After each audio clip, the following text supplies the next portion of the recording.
All right, let's talk about one of the most powerful tools out there for making smart decisions. I'm talking about SWOT analysis. And we're not just going to define it, we're going to see how you can use it to turn a bunch of jumbled thoughts into a real, actionable plan. You know that feeling, right? You've got a huge decision to make, maybe for your business, your career, or even just a new project, and you're just stuck. It's like staring at a giant wall of options and you have no idea where to even begin. That analysis paralysis, it's a real thing.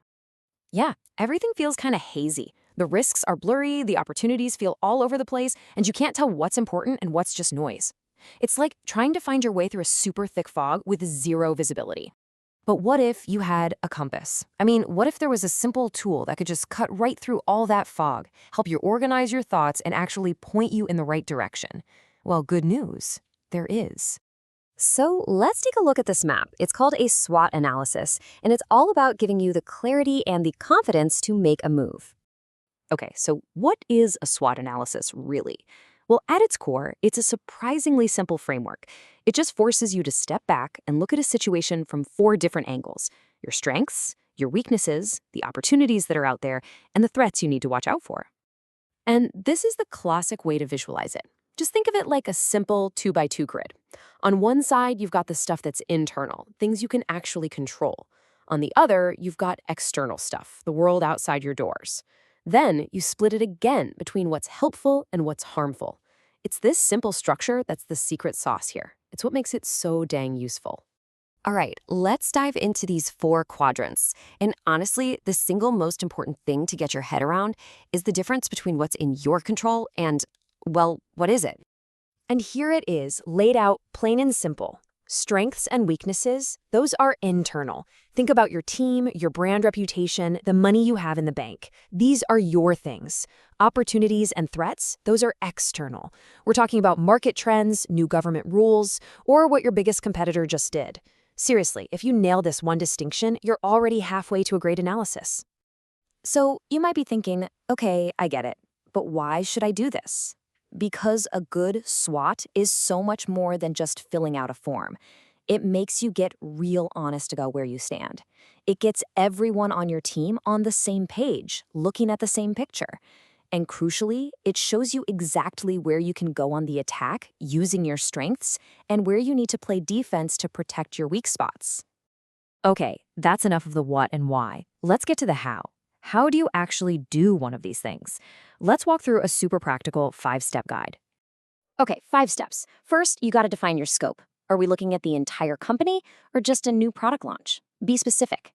Second, gather actual evidence, data, facts, not just gut feelings.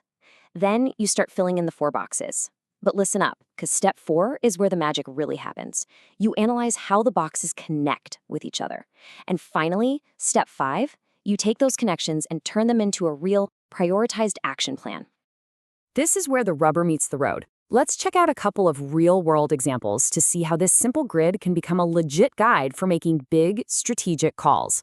First up, we've got a training and coaching consultancy.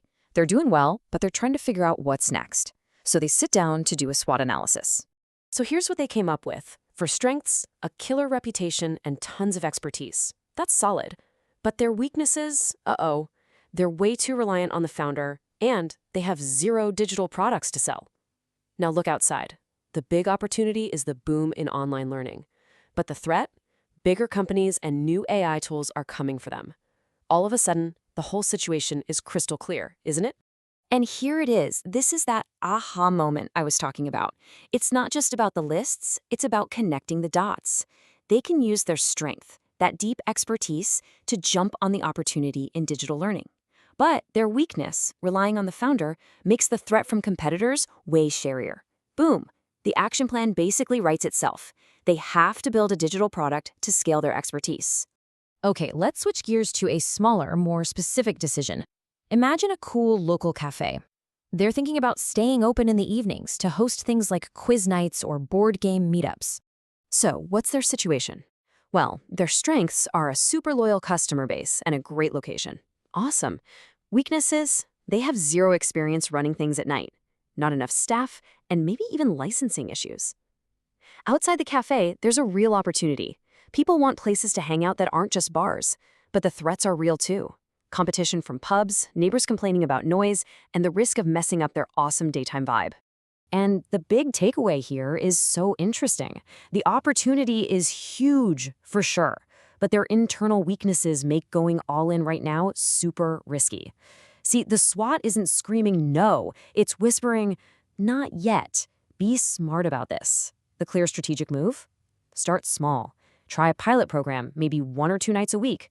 Test it out, figure out the staffing, and see if people actually show up before you go all in.